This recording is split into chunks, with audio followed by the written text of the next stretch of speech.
ദക്ഷിണകാശി എന്നറിയപ്പെടുന്ന ഓച്ചിറ പരബ്രഹ്മ ക്ഷേത്രത്തിലെ 28ാം ഓണ മഹോത്സവത്തിന് ഇന്ന് തുടക്കമായി. 52 കരകളിൽ നിന്നും 200-ലധികം നന്ദികേശന്മാരാണ് ഓച്ചിറ പരബ്രഹ്മ സന്നിധിയിലേക്ക് എത്തുന്നത്. അതിലേറ്റവും പ്രധാനമെന്ന് പറയുന്നത് ലോകത്തിലെ തന്നെ ഏറ്റവും വലിയ നന്ദികേശനെ ഓച്ചിറ ക്ഷേത്രത്തിലേക്കാണ് ആനയിച്ചുകൊണ്ടാണ് ഈ 28ാം ഓണ മഹോത്സവം ലോക ശ്രദ്ധ നേടിയിരിക്കുന്നത്.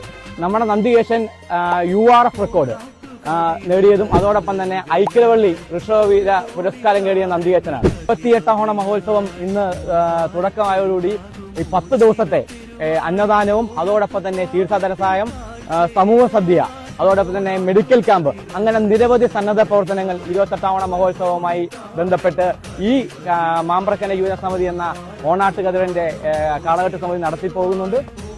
ഇനിയും ഈ 28ാം ഓണത്തിന്റെ നാളുകളാണ് വരാൻ പോകുന്നത്. എല്ലാവർക്കും 28ാം ഓണ മഹോത്സവത്തിന് ആശംസകൾ നേർന്നുകൊണ്ട് ഞാൻ എന്റെ വാക്കുകൾ ചുരുക്കുന്നു.